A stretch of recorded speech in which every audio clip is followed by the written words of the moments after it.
तो आज मैं आपको एक अनोखी रहस्यमय कहानी सुनाऊंगा। अगर आप चैनल पर नए हैं तो अभी सब्सक्राइब कर ले, क्योंकि यह मेरा दूसरा नया चैनल है। तथा कहानी पूरा देखे, अंत में एक अनोखा रहस्य छुपा है। धन्यवाद। तो सुनिए। एक गांव था जिसका नाम था ज्ञानपुर। इस गांव के लोग बहुत पढ़े लिखे थे, पर उनमें एक अजीब सा घमंड था। हर कोई अपनी बुद्धि और ज्ञान को सबसे बड़ा मानता था। जब भी कोई समस्या आती तो वे मिलकर उसका हल निकालने की बजाय एक दूसरे को नीचा दिखाने में लग जाते। गणेश चतुर्थी का त्योहार आया। गांव के मुखिया ने ऐलान किया कि इस बार गणेश जी की पूजा उस व्यक्ति के घर होगी जो सबसे बुद्धिमान हो। ये सुनकर गांव के सारे विद्वान और ज्ञानी लोग आपस में बहस करने लगे। गांव में एक बुजुर्ग व्यक्ति थे जिनका नाम था सोमदत्त था। सोमदत्त बहुत विद्वान थे, पर वे कभी भी अपने ज्ञान का दिखावा नहीं करते थे। गांव के लोग उन्हें अक्सर भूल जाते थे क्योंकि वे चुपचाप रहते थे। जब सारे लोग आपस में बहस कर रहे थे तो एक बच्चा जिसका नाम मोहित था दौड़ता हुआ सोमदत्त के पास गया। मोहित ने उनसे पूछा, दादाजी, आप इतने बुद्धिमान हैं, फिर भी आप चुप क्यों हैं? आप क्यों नहीं जाते मुखिया के पास? उद्धरण चिन्ह। सोमदत्त मुस्कुराए और बोले, बेटा, असली बुद्धि केवल किताबें पढ़ने से नहीं आती। असली बुद्धि तो समस्याओं को हल करने से आती है।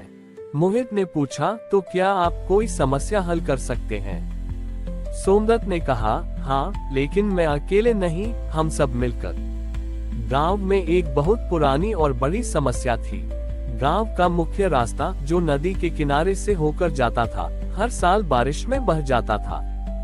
गांव वाले हर साल उसे फिर से बनाते थे, लेकिन हर बार वह टूट जाता था। सोमदत्त ने गांव वालों को इकट्ठा किया और उनसे कहा, हम तब तक ये नहीं जान सकते कि कौन सबसे बुद्धिमान है जब तक हम एक साथ मिलकर इस रास्ते को ठीक नहीं करते। गांव के विद्वानों ने सोचा कि यह तो कोई मुश्किल काम नहीं है। वे सब अपनी अपनी सलाह देने लगे। एक ने कहा कि यहाँ से पत्थर लगाओ, तो दूसरे ने कहा कि यहाँ से रास्ता मोड़ दो। लेकिन कोई भी जमीन पर काम करने को तैयार नहीं था। तभी सोमदत्त खुद फावड़ा लेकर जमीन खोदने लगे। ये देखकर मोहित भी उनके साथ काम करने लगा। धीरे धीरे गांव के लोग भी उनके साथ जुड़ने लगे। सबने अपने अपने ज्ञान का इस्तेमाल बहस करने में नहीं, बल्कि काम करने में किया। किसी ने कहा कि यहाँ दलदल है, तो किसी ने उसे भरने का तरीका बताया। सबने मिलकर काम किया। जब गणेश चतुर्थी का दिन आया तो गांव का रास्ता मजबूत और टिकाऊ बन चुका था। इस बार ये रास्ता सिर्फ पत्थरों से नहीं, बल्कि सबके ज्ञान, मेहनत और एकजुटता से बना था। गांव के मुखिया ने सबको इकट्ठा किया और कहा, आज मैं समझ गया कि सच्चा ज्ञान और बुद्धि वही है जो दूसरों के काम आए। सोमदत्त ने अपनी बुद्धि का दिखावा नहीं किया, बल्कि उसे काम में लाकर हमें राह दिखाए। उस साल गणेश चतुर्थी की पूजा किसी एक घर में नहीं हुई। सबने मिलकर उस नए रास्ते पर ही गणेश जी की पूजा की। और उस दिन से ज्ञानपुर गांव का नाम साधना ग्राम पड़ गया, क्योंकि यहाँ के लोग समझ गए थे कि ज्ञान तभी मूल्यवान होता है जब उसे सही तरीके से उपयोग में लाया जाए। साधना ग्राम में ज्ञान का सही उपयोग करने की यह परंपरा जल्द ही पूरे राज्य में मशहूर हो गई। राजा को जब इस गांव के बारे में पता चला तो वे बहुत प्रभावित हुए। उन्होंने सोमदत्त और गांव के मुखिया को अपने दरबार में बुलाया। राजा ने सोमदत्त से पूछा, मैंने सुना है कि आपके गांव के लोग अब अपने ज्ञान का दिखावा नहीं करते, बल्कि उसका सही उपयोग करते हैं। यह आपने कैसे किया? सोमदत्त ने विनम्रता से जवाब दिया, महाराज, हम सब ने मिलकर एक सबक सीखा है। ज्ञान तभी मूल्यवान होता है जब वह हमें एक दूसरे से जोड़ता है, न कि अलग करता है। हमने गणेश जी से सीखा कि बुद्धि का उपयोग अहंकार बढ़ाने के लिए नहीं, बल्कि समस्याओं को हल करने के लिए करना चाहिए। राजा ने सोमदत्त की बात से सहमत होकर उन्हें एक बड़ी जिम्मेदारी सौंपी। उन्होंने सोमदत्त से कहा, हमारे राज्य के कई गांवों में आपस में बहुत मतभेद हैं। तुम उन गांवों में जाओ और उन्हें भी यही शिक्षा दो कि कैसे एक साथ काम करके मतभेद दूर किए जा सकते हैं। सोमदत्त ने ये चुनौती स्वीकार कर ली। उन्होंने गांव के कुछ अनुभवी लोगों को अपने साथ लिया और हर गांव में जाकर वहां की समस्याओं को समझने लगे। वे लोगों को ज्ञान और बुद्धि के बारे में लेक्चर नहीं देते थे, बल्कि उन्हें एक साथ मिलकर छोटे छोटे काम करने के लिए प्रेरित करते थे, जैसे कि एक पुराना कुआं साफ करना या एक पुल की मरम्मत करना। गणेश चतुर्थी का समय आया। इस बार सोमदत्त और उनकी टीम ने राज्य के कई गांवों को एक साथ लाया। सभी गांव वालों ने मिलकर एक बड़ा पंडाल बनाया। इस पंडाल में कोई मूर्ति नहीं थी, बल्कि वहां पर हर गांव के लोगों द्वारा मिलकर किए गए कार्यों की तस्वीरें लगाई गई थी। एक तस्वीर में एक गांव के लोगों को दूसरे गांव के लोगों के साथ मिलकर खेत जोतते हुए दिखाया गया था। दूसरी तस्वीर में एक गांव के बच्चों को दूसरे गांव के बच्चों के साथ मिलकर पढ़ते हुए दिखाया गया था। हर तस्वीर एक नई कहानी कह रही थी कि कैसे ज्ञान और मेहनत ने लोगों को एक दूसरे के करीब ला दिया था। राजा ने उस पंडाल को देखकर कहा, ये सबसे बड़ा धार्मिक उत्सव है जो मैंने अपने जीवन में देखा है। यहाँ कोई पत्थर या मिट्टी की मूर्ति नहीं है, बल्कि यहाँ लोगों के दिल एक दूसरे से जुड़कर एक नई सभ्यता का निर्माण कर रहे हैं। उस दिन के बाद पूरे राज्य में साधनाग्राम मॉडल को अपनाया गया।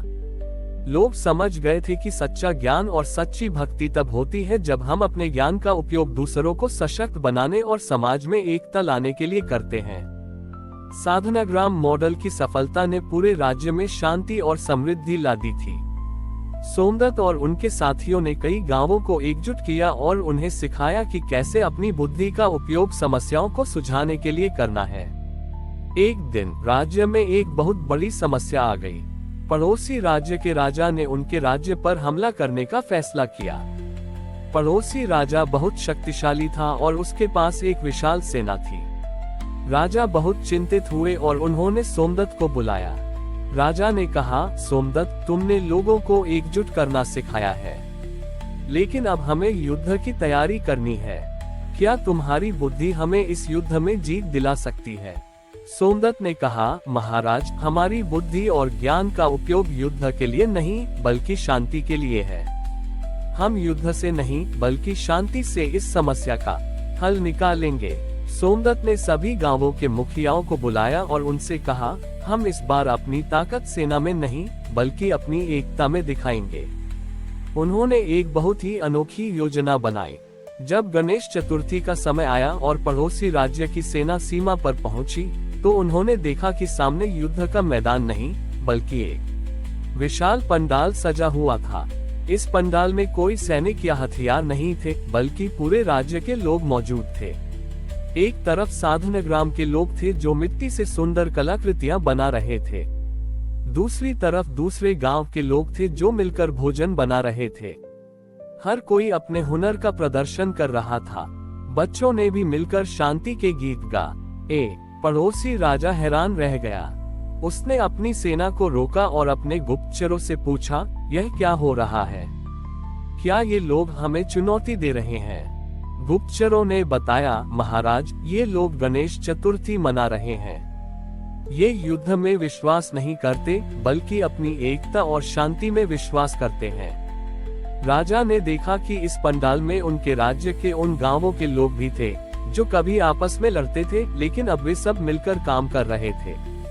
राजा ने महसूस किया कि यह एकता किसी भी सेना से ज्यादा मजबूत थी। वह समझ गया कि अगर वह इन लोगों से लड़ेगा तो वह कभी नहीं जीत पाएगा। पड़ोसी राजा ने अपने हथियार डाल दिए और सोमदत्त के पास गया। उसने कहा, तुमने मुझे एक बहुत बड़ा सबक सिखाया है। सच्ची ताकत तलवारों में नहीं बल्कि लोगों के दिलों को जोड़ने में होती है। उस दिन दोनों राज्यों के बीच युद्ध नहीं बल्कि एक दोस्ती का रिश्ता शुरू हुआ। और गणेश चतुर्थी का ये त्योहार हमेशा के लिए एक ऐसा पर्व बन गया जो हमें सिखाता है कि सच्ची शक्ति प्रेम और शांति में है। हमारी और भी आध्यात्मिक एवं अनोखी कहानियां देखने के लिए हमारे चैनल पर जाएं तथा धार्मिक एवं पौराणिक अनोखी कहानियां हमारे चैनल पर है।